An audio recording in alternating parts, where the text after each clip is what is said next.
Some mysteries leave behind almost no trace at all, just fragments that refuse to fit together.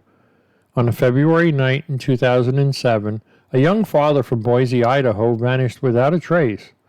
Hours later, his phone sent strange messages that hinted at a new beginning, but those closest to him knew something was wrong. Months later, when his car surfaced in the most unlikely of places, hidden and burned in the desert, the questions only deepened. What happened to Jeramy Burt that night? Was he running from something, or was someone determined to make him disappear? This is a case where every lead seems to point in two directions at once, and in nearly 2 decades, it still refuses to give up its secrets. Join me for another strange, odd, and mysterious story here at Odd Mystery Stories.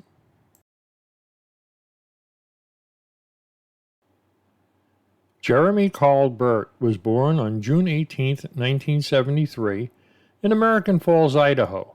From an early age, he was described as active, energetic, and determined, even while facing the challenges of being diagnosed with ADHD. He channeled his energy into sports, running track and playing football in high school, where he developed a reputation for persistence and resilience. After graduation, Jeramy enlisted in the U.S. Navy. He served during the Gulf War era, stationed overseas in Japan from 1993 to 1999. His time in the Navy gave him structure, discipline, and perspective beyond his Idaho upbringing. While stationed abroad, Jeramy married for the first time to a woman named Raina. The marriage ended soon after, and Jeramy eventually came back to the United States on his own. By 2002, Jeramy's personal life intersected with his professional one in a way that would have lasting consequences. While going through a divorce from Raina, he hired an attorney named Jeannie Braun. The two became romantically involved, though their relationship ended a short time later. That relationship, however, would play an important role in a controversy that resurfaced after Jeramy disappeared. In 2003, Jeramy married again, this time to Kim George. They had a daughter together, but their marriage ended later that same year. Despite their divorce, Jeramy and Kim maintained an unusually close relationship. They continued to co-parent. One saw the other often, and according to some accounts, Jeramy was making efforts to reconcile with Kim around the time of his disappearance. Their bond was rooted in family, particularly in raising their daughter Mackenzie, who became the center of their lives. Outside of his personal relationships, Jeramy was known as a hard worker. He started a small business, Integrity Roofing, based in Idaho, and balanced the challenges of running it while staying involved as a father. Family members and friends described him as kind-hearted and dependable, someone willing to help others, and someone whose world largely revolved around his daughter. At the time of his disappearance in 2007, Jeramy was living at his father's home in Boise. To those that knew him, Jeramy didn't seem like someone eager to leave his life behind. He had responsibilities, family connections, and a daughter who was the focal point of his world. This background is important because when Jeramy disappeared, investigators and loved ones alike struggled to believe the theory that he had simply chosen to walk away.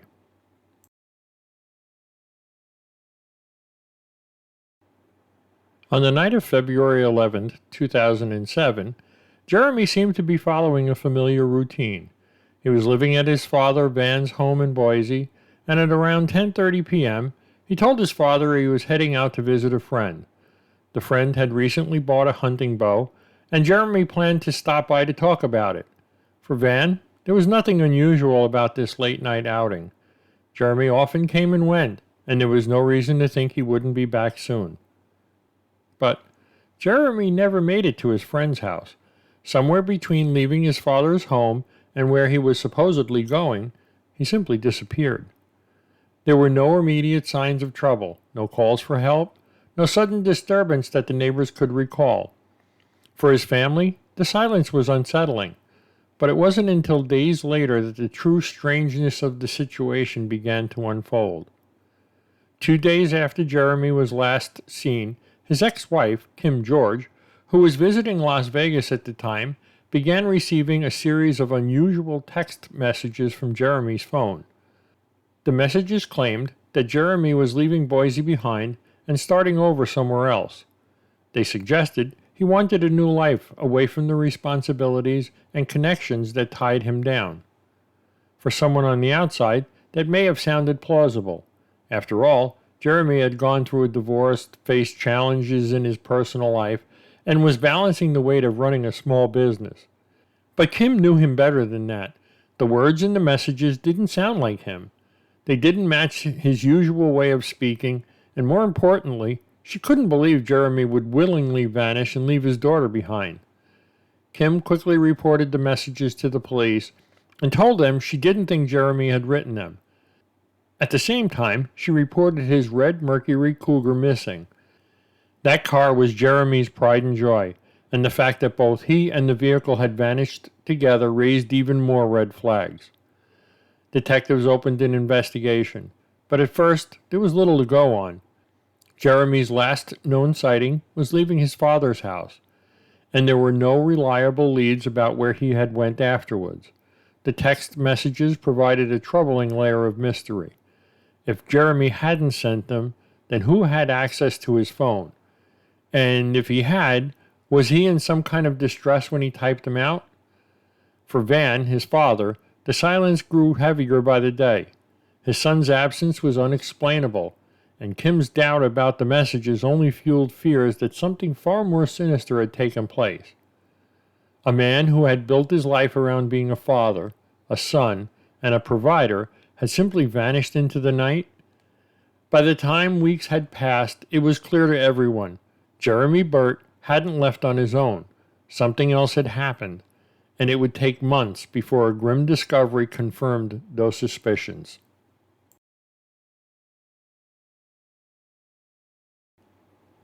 The text messages that Kim George received from Jeramy's phone remained at the center of the investigators' early questions. They painted a picture of a man who wanted to walk away from his life, but those closest to him believed that that wasn't the truth. The phrasing seemed off, the timing suspicious, and more importantly, the messages didn't align with Jeramy's character. He adored his daughter and was closely tied to his family. To suddenly disappear, leaving only a handful of cryptic texts, was completely out of step with the man that they knew.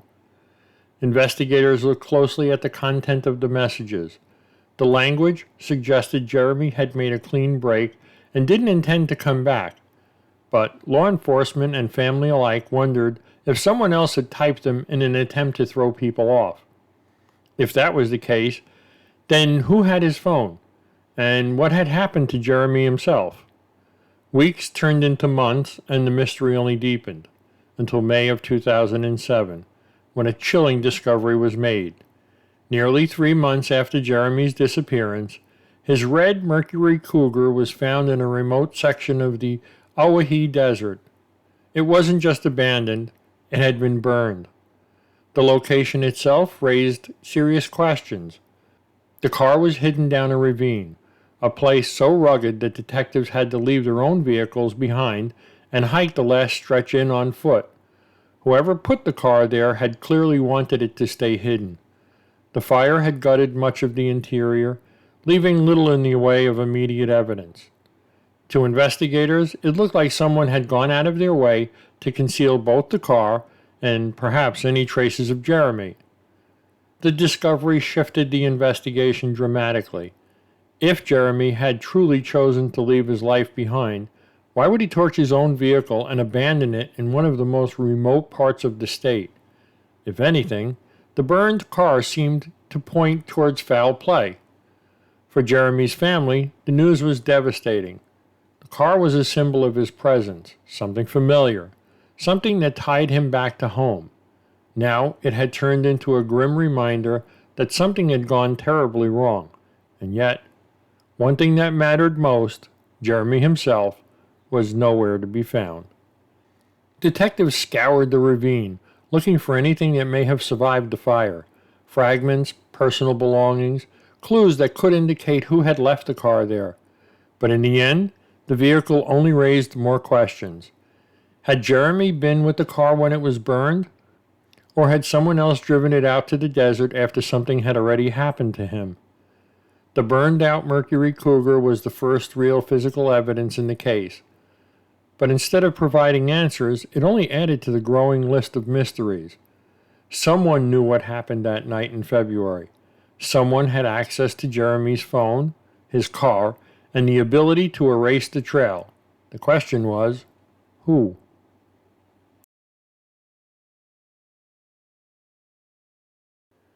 As detectives tried to piece together what happened to Jeramy, they began examining his connections. One of the most striking links led back several years to his divorce from his first wife, Raina. During that process, Jeramy had hired a Boise attorney named Jeannie Braun. What began as a professional relationship turned personal when Jeramy and Braun became romantically involved. The relationship ended, but not before Jeramy discovered troubling behavior that would have consequences for years to come. He secretly recorded Braun admitting to serious misconduct, including forging a judge's signature and tampering with witnesses. Those recordings became key evidence, and Jeramy later testified against her. The fallout was severe. Braun was disbarred, convicted, and sentenced to jail time. By the time Jeramy disappeared in 2007, the relationship with Braun was long over. Still, the shadow of their connection remained. He had played a direct role in her downfall, and some wondered if that could have given someone a motive to silence him. Investigators questioned Braun after Jeramy vanished, and while she agreed to take a polygraph, the results were never released. She denied any involvement in his disappearance, and no direct evidence has ever tied her to the case. Even so, the timing and the circumstances left room for suspicion. Detectives believed Jeramy's case pointed towards foul play, and they later suggested at least two people may have been involved.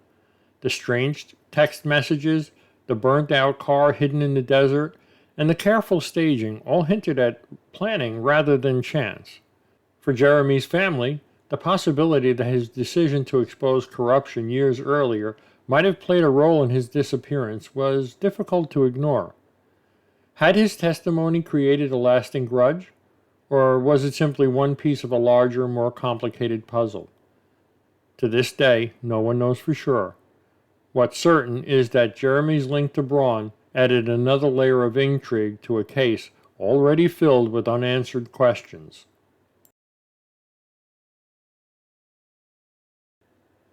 When a person disappears, investigators often start with the simplest explanation, that they left voluntarily. In Jeramy's case, those early text messages seemed to suggest exactly that. They spoke of leaving Boise behind, starting over, and beginning a new life elsewhere. But for those who knew Jeramy, the idea that he had walked away from his daughter and his family never rang true.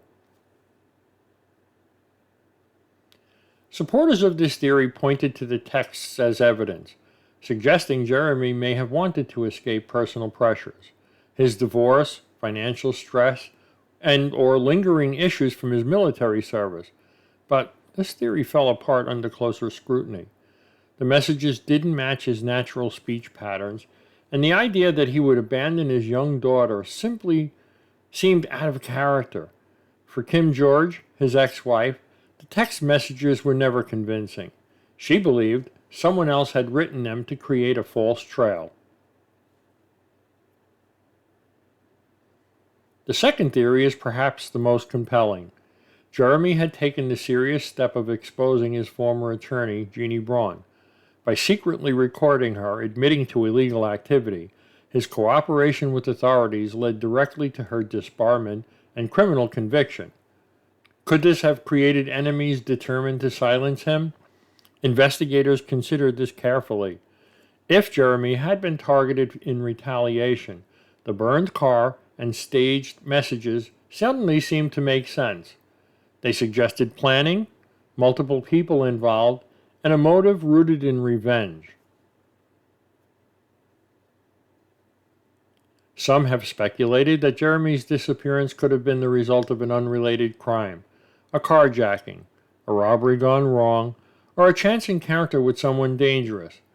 But the staging of the texts and the deliberate concealment of his vehicle in a remote desert ravine make this theory less likely. Random crimes rarely involve such careful effort to mislead investigators. Another possibility is that Jeramy may have been vulnerable at the time due to personal struggles, and that someone took advantage of that vulnerability, whether it was someone he knew or someone who crossed paths with him that night. It raises the chilling question: did Jeramy's trust in the wrong person cost him his life? Law enforcement has consistently leaned toward foul play. Detectives have gone on record saying that they believe at least 2 people were involved in Jeramy's disappearance. The texts, the burned car, and the complete lack of physical evidence all point to a coordinated effort to erase his trail. Still, without more evidence or someone willing to come forward, no arrests have ever been made. Jeramy's case sits at the crossroads of these theories, each one unsettling in its own way. If he didn't walk away willingly, then someone out there knows what happened and has kept that secret for over 2 decades.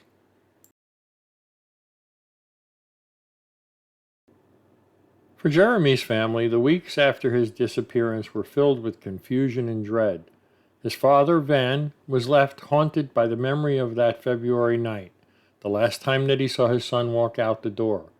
Kim George, his ex-wife and the mother of his daughter, became one of the most outspoken voices, insisting that Jeramy had not abandoned his life. Her immediate suspicion about the text messages set the tone for the investigation, and she carried the weight of explaining to their daughter why her father wasn't coming home. As the months turned into years, the absence left behind became heavier. Jeramy's daughter grew up without answers, forced to navigate milestones without the presence of a father who had once built his life around her. The family's grief was compounded by the silence from investigators, who, despite their suspicions of foul play, could never uncover enough evidence to bring anyone to justice. In 2016, the family endured yet another blow. Kim George, Jeramy's former wife, unalived herself. Her passing left their daughter with the loss of not one but both parents, one gone without a trace, and the other lost to struggles no one could fully understand. The tragedy underscored just how devastating unresolved disappearances could be, not only for the missing, but for those who are left behind in the uncertainty. Today, Jeramy's daughter lives in Boise with her stepfather, carrying a legacy of unanswered questions. Detectives have continued to state that they believe foul play was involved and that more than one person likely knows what happened that night.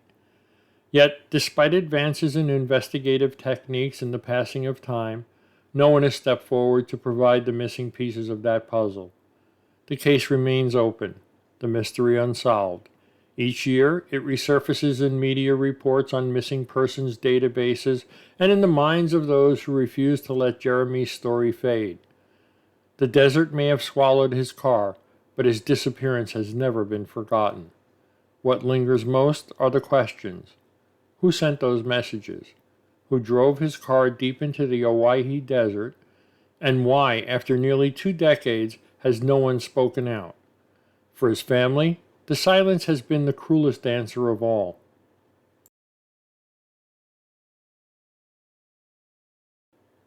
Jeramy's disappearance is a case that defies simple explanation. On the surface, the text messages suggest a man ready to abandon his life. But when the burned-out car surfaced in the desert, hidden and destroyed, that story no longer made sense. What remained was a puzzle that pointed in multiple directions, each unsettling in its own way. The theory of a voluntary disappearance asks us to believe that Jeramy would have walked away from his daughter and his family without so much as a goodbye. Yet everything about his life, his dedication to his child, his ties to his father, and his role in the community suggests the opposite.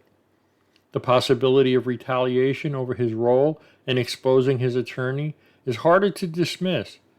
He had taken the risks of recording her, testifying against her, and helping to end her legal career. If foul play was involved, Jeramy's whistleblowing could have been the motive that set everything in motion. Investigators themselves have said that they believe at least 2 people were involved, pointing to a coordinated effort to erase his trail. And then, there is the chilling fact that the desert gave up only a car, not the man himself. No remains, no belongings, nothing that could explain his final moments. After over 2 decades, the Owyhee Desert still guards its secret. For Jeramy's daughter, the story is not just a mystery.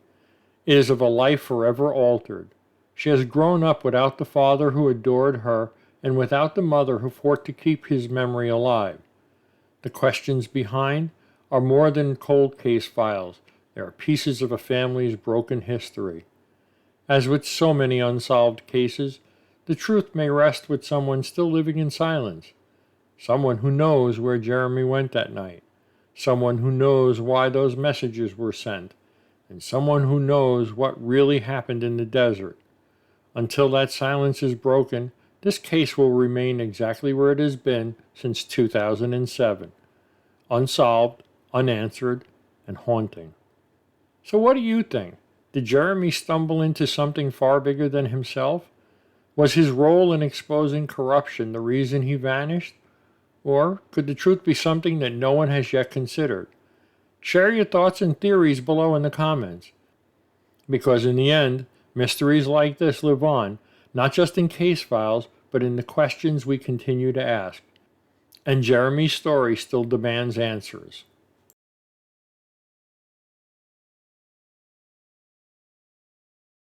Hey, thanks for watching my video. My name is Vince. If you enjoyed this story, it would really help me out if you hit the like button. It lets me know that you want more stories like this one. And if you haven't already done so, make sure you subscribe so you don't miss the next video. I've got plenty of other strange and unsolved cases waiting for you. So stick around and check out another video on my channel. Until then, take care, and I'll see you in the next mystery.